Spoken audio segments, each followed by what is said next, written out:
Votre honneur, ce câble brûlera toutes les RTX 5090. Ces preuves montrent qu'NVIDIA est l'unique coupable. C'est un sujet qui fait polémique. Des centaines de cartes graphiques NVIDIA ont brûlé ces dernières années, les rendant inutilisables. La cause est encore sujette à débat. D'un côté, certains affirment que c'est la faute de l'utilisateur, pour des raisons parfois valables, alors que d'autres crient au scandale à cause d'une conception de mauvaise facture. Qui a raison? Qui a tort? Les lois de l'électricité nous emmènent au tribunal pour donner un jugement. Commençons par parler de l'accusé de ce procès. C'est la RTX 5090. Elle est proposée au prix MSRP de 2000 $, consomme une puissance électrique de 575 watts, et le modèle qui nous intéresse est celui construit directement par NVIDIA. Pour certains autres modèles d'ailleurs, on mesure une puissance allant jusqu'à 620 watts. L'alimentation de la RTX 5090 se fait à partir de deux connecteurs. Un connecteur basé sur le Microfit Plus de chez Molex pouvant fournir jusqu'à 600 watts, et un connecteur PCIe pouvant fournir jusqu'à 75 watts. Puisque les deux connecteurs existent, la puissance est bien distribuée laissant le connecteur Microfit Plus à 500 watts, et donc, ce connecteur n'encaisse pas toute la puissance. Cette affirmation pose problème. La norme PCIe 5.1 que respecte la RTX 5090 ne mentionne nulle part une distribution de puissance recommandée. Bien au contraire d'ailleurs, en indiquant que la carte doit supporter n'importe quelle séquence d'alimentation. On jugera alors le connecteur comme fournissant toute la puissance à la carte graphique. D'ailleurs, ce connecteur, c'est ce qui permet de faire le lien entre la carte graphique et l'alimentation du PC avec un câble. Ce câble est capable de faire passer 600 watts de puissance et a un nom particulier, qui est le 12V2X6. Le nom peut paraître barbare, mais ça veut juste dire qu'il transporte des paires de 12 volts sur 6 rangées. Il possède aussi 4 fils supplémentaires pour communiquer des informations. En regardant bien les photos des RTX brûlées, on se rend compte que c'est presque toujours le câble qui fond en premier. Mais on peut se poser la question d'abord, qu'est-ce qui fait qu'un connecteur brûle? Si vous avez répondu à la température, bonne réponse. En regardant les spécifications des connecteurs, on comprend qu'ils sont faits pour marcher dans une certaine plage de température, ici de moins 40 à 105 degrés. Pour le vérifier, ces connecteurs ont été testés à 105 degrés continuellement pendant 10 jours, et ils étaient encore valables. Donc, si un connecteur fond, c'est alors que sa température a largement dépassé les 105 degrés. Comment prouver qu'un connecteur chauffe autant? J'avais déjà montré dans une ancienne vidéo que les composants chauffent à cause des résistances parasites, et à haute puissance, c'est clairement non négligeable. Si on venait à regarder comment est fait un câble, en réalité c'est juste un fil et un contact qu'on attache ensemble. Une fois fait pour chaque fil, on ajoute ce qu'on appelle une housse et ça forme un câble. Le fil et le contact forment alors une résistance parasite. Faible certes, mais ça en reste une. Les spécifications indiquent notamment que le connecteur admet une résistance maximale de 5 milliohms, mais en pratique, celle mesurée de 2 milliohms. Donc, à 50 ampères pour atteindre les 600 watts, on a une puissance maximale dissipée de 5 watts dans le connecteur. C'est énorme. On perd suffisamment d'énergie pour charger un téléphone, mais entièrement converti en chaleur. Donc, on augmente la température. Ces 5 watts font brûler le connecteur. Mais le problème, c'est que le constructeur spécifie qu'à 9,2 ampères, le connecteur ne chauffera au maximum que de 30 degrés. Le connecteur étant éloigné du GPU sur la carte, sa température est bien en dessous de celle reportée par la carte graphique. Si la température de la carte graphique est de 60 degrés, le connecteur ne pourra chauffer que jusqu'à 90 degrés, soit largement en dessous des 105 degrés du connecteur. Les 5 watts dissipés ne peuvent donc pas être responsables d'une telle hausse de température. Cette piste est donc fausse. Après tout, NVIDIA ne ferait pas une erreur aussi grossière. Mais alors, d'où peut bien venir cette fonte des connecteurs? Il va falloir faire une expérience de pensée. Reprenons les spécifications techniques des connecteurs. Mais cette fois-ci, imaginons que le câble soit mal inséré et que donc, seuls 5 des 6 paires feraient contact dans le câble. Au lieu d'avoir 8 ampères par fil, on se retrouve avec 10 ampères par fil, ce qui est au-dessus des spécifications techniques des connecteurs. 5 fils sont complètement surchargés en courant et donc, forcément l'un d'eux va finir par trop chauffer et brûler. Pour laisser cette fois-ci 4 fils encore plus surchargés qui brûleront à leur tour. Ça pourrait rester une expérience de pensée, mais en réalité pas vraiment. Il suffit de regarder quelques photos de connecteurs brûlés pour se rendre compte qu'il s'agit très probablement de ce cas. Sur chacune des photos, on voit qu'il existe quasiment toujours au moins un pin qui est resté intact. C'est le pin qui ne faisait pas contact correctement. Les autres brûlent parce que trop de courant passe dedans et ça empire à chaque fois. Pourquoi est-ce que ça arrive? Il existe plusieurs facteurs responsables de cette mauvaise connexion, mais le plus évident, c'est l'utilisateur. Il n'aurait pas poussé le connecteur jusqu'au bout de la carte. Il fallait juste faire attention, non? C'est marqué dans la notice. Donc c'est bien de la faute de l'utilisateur qui insère mal le câble. Depuis les câbles 12V2X6, ce n'est mécaniquement plus possible. Depuis les spécifications RTX 5090, pour que le câble fournisse de la puissance, il faut absolument qu'il soit inséré jusqu'au bout. C'est mécanique. Les fils d'activation de l'alimentation sont maintenant poussés au fond pour que ceux qui fournissent la puissance soient connectés d'abord. Donc, rejeter la faute sur l'utilisateur qui insère mal le câble, ce n'est pas possible. Même si c'est vrai, en regardant les exactes mêmes spécifications, il est clairement marqué qu'il faut que le câble ait une certaine courbure, sans quoi il risque de ne plus être aux normes. Ce problème de courbure est arrivé à tellement de personnes qu'il a fallu que plusieurs entreprises commencent à fabriquer ce genre d'adaptateur coudé, permettant de ne plus courber le câble. Donc, en le tordant trop, l'utilisateur reste responsable du dysfonctionnement du câble. Tout rejeter sur la faute de l'utilisateur, ça serait trop. Le fabricant de connecteurs est tout aussi responsable. Chaque produit est différent, et il est normal d'avoir des tolérances qui varient lorsqu'on produit des dizaines de milliers de connecteurs du même type. Donc, si un connecteur affirme pouvoir supporter 9,2 A, certains connecteurs tiendront malheureusement moins, parce que c'est une erreur d'usinage et on ne peut rien y faire. Je mets un lien dans la description pour ceux qui sont plus intéressés. Donc, en plus des utilisateurs, ces connecteurs défectueux sont tout aussi responsables du problème. C'est pour ça que certaines cartes graphiques brûlent, mais pas toutes. De ce fait, puisqu'il n'existe plus d'un facteur externe responsable de ces connecteurs brûlés, ce problème n'est pas la responsabilité de Nvidia. Mince, porter la responsabilité de ce problème à Nvidia, ça serait contredire les lois d'électronique? Je peux pas me résoudre à faire ça. Après tout, Nvidia doit savoir ce qu'ils font. Ils sont leaders sur le marché. Ce procès touche à sa conclusion. Nvidia est déclaré non coupable. Non, que ces erreurs soient possibles, ça fait partie de l'étape du design et des risques à prendre en considération. Mais que ça implique des conséquences aussi graves, c'est clairement de la faute du designer de la carte, Nvidia.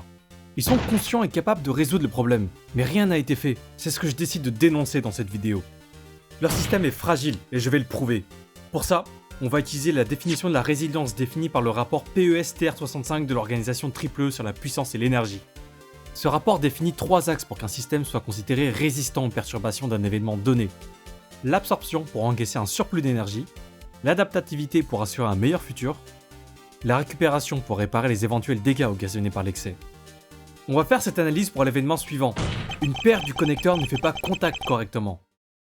Concernant l'absorption, lorsque l'alimentation fournit 600 watts de puissance à la RTX, 50 A passent dans le connecteur, soit 8,33 A par paire de fils. Puisque la limite maximale par paire est de 9,2 A, on a alors une marge de manœuvre de 10%. Comme le câble est divisé en 6 paires indépendantes, une paire représente alors un sixième, soit 16,6% du câble total. Puisque 16,6 est supérieur à 10, si une paire venait à ne plus fonctionner correctement, le câble est manœuvré au-delà de sa marge de manœuvre, et donc ne doit plus être utilisé, car utilisé au-dessus de ses capacités. Le câble 12V2X6 ne possède aucune capacité d'absorption pour cet événement, ce qui pointe vers un mauvais dimensionnement du système. Donc clairement, le choix du connecteur est mauvais, le critère n'est pas respecté. Ensuite, pour être adaptable, il faut que le système soit capable de mesurer l'événement qui pose problème, c'est-à-dire dans notre cas mesurer le courant électrique qui passe dans chaque fil. En effet, pour mesurer un courant au sein d'un circuit, on utilise ce qu'on appelle une résistance de shunt. Ce sont des résistances de l'ordre du milliohm dont le but est de mesurer le courant passant dans le circuit en utilisant la loi d'Ohm. Donc, pour mesurer le courant passant dans chaque paire du câble, il faudrait une résistance de shunt sur chaque fil du connecteur, ce qui n'est pas le cas ici. Et il n'en existe qu'une seule après avoir regroupé les 6 fils du câble, donc impossible de savoir si une paire est surchargée ou non. Sans solution de surveillance, le système ne peut pas être adaptable à cette perturbation. Donc, ce critère n'est pas respecté non plus. Enfin, pour la récupération du système, pour les mêmes raisons qu'adaptativité, il n'en existe aucune. Le système ne peut pas récupérer s'il ne peut pas détecter qu'il est en erreur. Ou alors, on considère que le connecteur qui brûle coupant l'alimentation du GPU est une manière de sauver le système. Mais je pense pas que ce soit prévu par Nvidia. Le critère de récupération n'est donc pas respecté. Ainsi, on a prouvé que Nvidia joue un rôle dans ce design et est donc responsable. Ce système n'est pas résilient et est donc fragile. Pour une carte achetée à, je rappelle, au moins 2000 € si vous en trouvez une, ça fait quand même très mal. Notamment quand c'est arrivé à plusieurs milliers d'utilisateurs déjà. Mais avec une telle consommation électrique, on pourrait croire qu'il est impossible de créer un système plus résilient que celui-ci. Mais en réalité, c'est un choix de design de Nvidia, et on va le prouver. Déjà, au niveau du connecteur. Le connecteur utilise la série Microfit Plus de chez Molex, donc je vais chercher. Et en à peine 30 secondes, je trouve qu'il existe déjà des connecteurs à 8 paires, ce qui diminue à la fois le courant par fil et augmente la redondance du câble. Alors oui, ajouter 2 paires de fils ça coûte plus cher, mais sur une carte vendue à plus de 2000 €, je pense que le coût est négligeable. Et mécaniquement, clairement, il y avait encore de la place. Donc, le choix du connecteur aurait pu être différent pour un meilleur système. Sauf si le nombre de paires était absolument limité à 6. Mais même si on prend cette contrainte en jeu, ça change pas grand chose en réalité. Il existe d'autres connecteurs en AWG16 qui supportent plus de courant. Les Molex de la série Minifit Max peuvent tenir jusqu'à 66 A.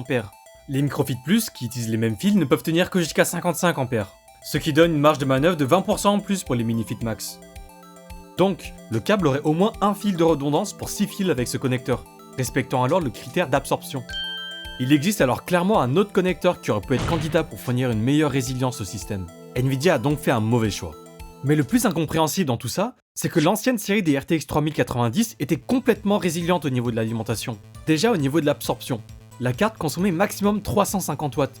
Son connecteur pouvait supporter jusqu'à 612 watts, donc on était très large niveau courant qui pouvait passer dedans. Ensuite pour l'adaptativité, il existe une résistance de shunt pour chaque paire sur la carte.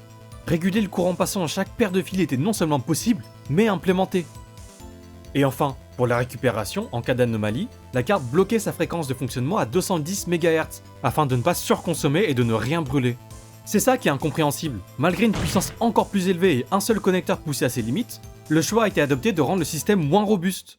Cette fragilité est donc un choix de Nvidia. Même, j'irai plus loin que ça en réalité. À l'heure actuelle, un meilleur design est possible, capable de protéger les RTX 5090. Si vous vous souvenez bien du câble 12V2X6, il existe 4 fils permettant à l'alimentation de communiquer avec la carte, dont 2 signaux de protection. Ces 2 fils permettent d'indiquer si la puissance fournie est valable ou non, ce qui sauverait la carte en cas de problème. Malheureusement, ces fils sont optionnels, certaines alimentations ne les implémentent pas. Nvidia aurait simplement pu demander à ce que ces fils soient obligatoires pour les RTX 5090. C'est d'ailleurs grâce à ces fils que certaines cartes mères comme celle de chez Asus coupent l'alimentation en cas de problème. Des résistances de shunt sont mises en amont de la carte graphique pour mesurer le courant et le communiquent à l'alimentation en cas de surconsommation. C'est amusant que les autres constructeurs réparent les erreurs de Nvidia, non? Le procès touche à sa fin ici. Nvidia et sa carte graphique est inculpé de négligence d'ingénierie au niveau de la puissance. Le circuit d'alimentation de la RTX 5090 fonctionne, mais une grosse erreur d'ingénierie a été faite, qui est de confondre spécifications nominales et maximales. De ce fait, le circuit d'alimentation ne possède aucune résilience, le rendant extrêmement fragile. Votre honneur, ce câble brûlera toutes les RTX 5090. Toutes ces preuves accusent Nvidia d'être l'unique coupable.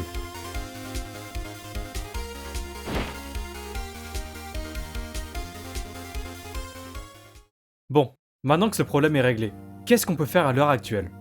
Eh bien, il existe en réalité 3 cas de figure. Si vous n'avez pas encore acheté une 5090, je vous recommande de ne pas en acheter une, c'est trop dangereux.